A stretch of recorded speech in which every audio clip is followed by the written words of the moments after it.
नमस्कार, अस्सलाम वालेकुम। मैं शेख उमर आज़मी, बहुत बहुत स्वागत है आप सभी का ज़िया न्यूज़ पे। इस वक्त मौजूद हैं हम अपनी स्टूडियो पे और स्टूडियो पे समाजवादी पार्टी से एक कह लें तो बड़ी हस्ती हमारे साथ मौजूद है। नाम बताएंगे नहीं, आप परिचय के मोहताज तो हैं नहीं जो मौजूद हैं, तो डायरेक्ट शुरू करते हैं। सर, सबसे पहले बस आपका स्वागत है हमारी स्टूडियो पे। सबसे पहले बात, मैं आपका भी बहुत बहुत शुक्रगुजार हूँ कि आप कई दिनों से हमसे मुलाकात करना चाहते थे, नहीं हो पा रही थी, उसके लिए माजरत चाहता हूँ। आज मौका मिला है, आपके बीच में हूँ। बहुत शुक्रिया। जैसे अगर हम डायरेक्ट बात शुरू करें तो शुरू वहाँ से होती है जहाँ से कोई शुरू होता है। तो आप जिस फील्ड के गद्दावर हैं, तो उस फील्ड में मतलब पॉलिटिक्स में आपने शुरुआत कब से की और कहाँ से की? मैं 89-90 से राजनीति में आया। जनता दल में जब हमारे नेता माननीय मुलायम सिंह यादव जी मुख्यमंत्री थे जी, तब से मैं उनके साथ से जुड़ा हूँ। आज तक उन्हीं के साथ, उन्हीं परिवार से जुटा पड़ा हूँ। तो मतलब टाइम कितना हो गया लगभग? अगर 32 साल हो गया लगभग। 32 साल से। अच्छा, जैसे कहा जाए कि अभी किसान आंदोलन जो चल रहा है, किसान आंदोलन को करीब करीब 1 साल पूरे हो गए हैं, तो क्या लग रहा है आपको कि इस सरकार में, यानी कि बीजेपी की सरकार में, किसानों का आंदोलन जो है वो पूरा हो पाएगा, उनकी मांगें पूरी हो पाएंगी? कुछ लग रहा है आपको कि क्या हो सकता है? बीजेपी सरकार जब से आई है तब से कोई भी आंदोलनकारी जो भी आंदोलन किया है, उनकी एक भी मांग पूरी नहीं हुई है।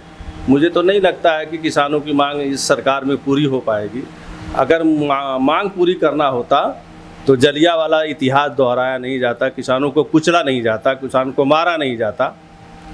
तो मुझे तो नहीं लगता है आने वाले दिनों में सरकारें बदलेंगी तो इनकी मांग पूरी होगी। किसान की अपनी मांग नहीं है, किसान की एक मांग ऐसी है कि किसान जो कानून का विरोध कर रहा है, काले कानून का, उससे पूरे भारतवासियों का नुकसान है। इसलिए उसको वापस करने की वो बात कर रहा है कि पूरा भारत मजबूत होगा तो हम सब मजबूत होंगे।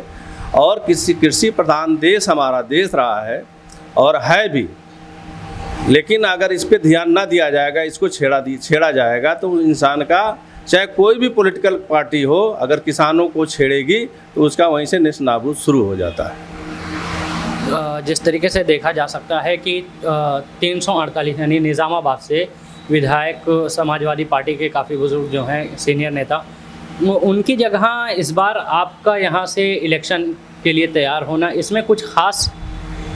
देखिए, मैंने यहाँ पर मैं जब बताया ना कि जब मैं राजनीति कर रहा था तो यहाँ से समाजवादी पार्टी के पूर्व जिलाध्यक्ष रामदर्शन यादव राजनीति करते थे। फिर समाजवादी जनता पार्टी बनी 91 में, तो उनको चुनाव लड़ाया गया। फिर समाजवादी पार्टी बनी 92 में। उसके बाद 93 में सपा बसपा का अलायंस हो गया, फिर वो मुबारकपुर से लड़े। उसके बाद मैं ही यहाँ की राजनीति करता था। 96 में आलम बदी साहब आए, इनको चुनाव लड़ाया गया। मैं इनको एक पिता की तरह से मानता हूँ और इनको चुनाव लड़ाया गया, अभी तक लड़ाता रहा। जैसा कि पिछली बार ये हुआ कि आप बुज़ुर्ग हो गए हैं और चुनाव इनका आखिरी रहेगा, उन्होंने भी कहा कि मेरा चुनाव आखिरी रहेगा, उस बुनियाद पे मैं खड़ा हुआ था। अगर उनकी उम्र होती तो शायद मैं आज भी उनको लड़ाने के लिए तैयार रहता, कि वो लड़ते रहे, मैं उनको लड़ाता रहता। लेकिन ये मुझसे ज़्यादा, मेरे दिल में अगर 10% होगा तो 90% निज़ामाबाद की जनता चाहती है कि मैं चुनाव लड़ूँ। अब राष्ट्रीय अध्यक्ष के ऊपर निर्भर करता है कि वो किसको टिकट देते हैं, कौन चुनाव लड़ता है। अच्छा, जिस तरीके से बात की जाए कि हाल ही में आपके अबू आसिम आज़मी समाजवादी पार्टी से हैं, उनका भी एक वीडियो वायरल हो रहा है एक बयान को लेके कि मुसलमान नेता जो हों, उनको अगर मुसलमानों को अपना नेता चुनना है तो वो पाकिस्तान जाएं। इस पॉइंट को समाजवादी पार्टी किस नज़र से देखती है कि उन्होंने ऐसा क्यों कहा था?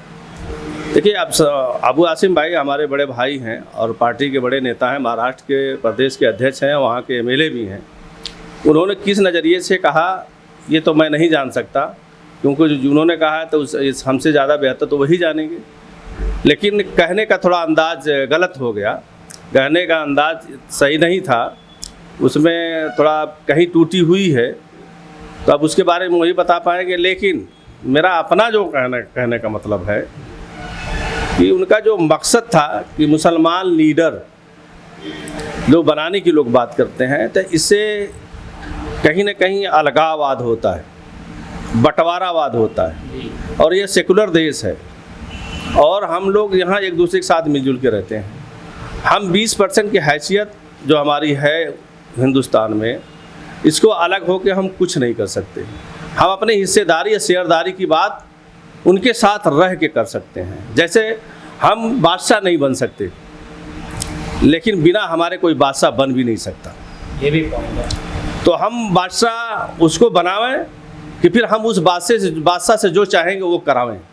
अगर अलगाववाद होकर हम कुछ करेंगे तो हम कुछ बन नहीं पाएंगे और किसी से हम लेने और देने की हैसियत में भी नहीं रह जाएंगे। अच्छा, आप जिस तरीके से देखा जा सकता है कि आप अपने फेसबुक पेज पे या कह लें आपके सोशल मीडिया जो हैं, आप वहाँ पे भी लगातार एक्टिव रहते हैं। देखा जा सकता है कि अलग अलग जगहों का आप जाते हैं, वहाँ से अपना बात रखते हैं। और आपको ज़्यादातर हम किसी स्पोर्ट में, खेल में देखते हैं। तो ऐसा क्यों कि आप नौजवानों के बीच में क्यों रहते हैं, जबकि जो समाजवादी के लोग हैं ज़्यादातर ऐसा देखा जा रहा है कि वो बुज़ुर्गों के ही बीच में रहते हैं, बड़े बड़े लोगों के बीच में। आप नौजवानों के बीच में ऐसा क्यों? मैं सबके बीच में रहता हूँ। मुझे बुज़ुर्ग भी पसंद करते हैं, महिलाएं भी पसंद करती हैं, नौजवान भी पसंद करता है। और मैं सबसे कहता हूँ कि आज राजनीति गंदे नज़रिए से देखी जाती है, लेकिन जबकि सबसे बढ़िया राजनीति का तरीका यही था कि अगर सही मायने में आपको दिल से किसी की खिदमत करनी है तो राजनीति में रह के ही कर सकते हैं। और मैं लोगों को बताने की कोशिश करता हूं कि राजनीति में रह के ही खिदमत की जा सकती है। और मैं हर काम को पॉलिटिक्स के नज़रिए से नहीं, राजनीति के नज़रिए से नहीं, इंसानियत के नज़रिए से भी करता हूं। कहीं पहुंचना, किसी की मदद कर देना, ये सब इंसानियत का तकाजा है, उसको पॉलिटिक्स राजनीति नहीं जोड़ना चाहिए।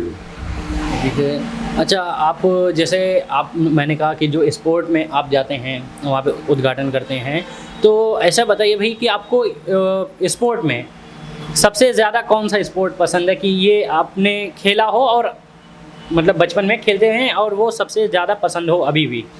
देखिए, मैं बचपन का कबड्डी का खिलाड़ी रहा हूँ। मुझे कबड्डी पसंद है, लेकिन हर खेल में राजनीति में जाना पड़ता है क्योंकि राजनीति में कोई सीमा नहीं है कि किस खेल में आप जाएंगे। और खेल के मैदान पे जाने के पीछे मेरा बहुत बड़ा एक राज है। वो राज मैं आपको बता दूं कि जब हम लोग ग्राउंड पर उतरते हैं, फील्ड में टीम वाइज हम लोगों से मुलाकात करते हैं, बच्चे अपनी परिचय देते हैं। तो कोई चौहान है, तो कोई सिंह है, तो कोई अहमद है, तो कोई मोहम्मद है, तो कोई यादव है, इस तरीके से परिचय देते हैं। लेकिन सही मायने में जो आवाम है, आवाम उस ग्राउंड पर एक खिलाड़ी के रूप में देखती है।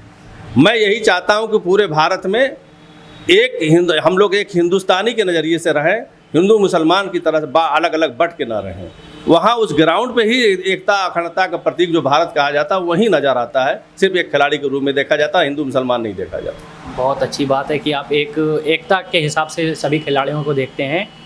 तो अगला जैसे जो हमारा प्रश्न है, जैसे कि हैदराबाद से MIM और अदर जो दल हैं, जो राजनीतिक पार्टियां हैं, वो भी उत्तर प्रदेश में चुनावी सियासी जो अपनी गद्दी है वो गर्म करने के लिए आ रहे हैं। तो इसमें क्या लगता है आपको कि समाजवादी पार्टी कुछ खतरे में लग रही है? देखिए, हिंदुस्तान सन 1947 से जब से आज़ाद हुआ, जब से 1950 में संविधान का बना, उसके बाद लोगों को जब चुनाव की प्रक्रिया शुरू हुई, तब से हमेशा अलग अलग दल से लोग लड़े हैं। तो कोई नई बात नहीं है कि कोई लड़ने आ रहा है। जो लड़ेगा उसका जो वोट होगा उसको मिलेगा, समाजवादी की जो वोट होगा समाजवादी को मिलेगा। जिस तरीके से बात होती है कि टिकट जैसे वो वोटिंग बटने का, कटने का वोट, वो उस बात पे तो हमेशा बट के रहा है, कभी इकट्ठा कहीं रहा है।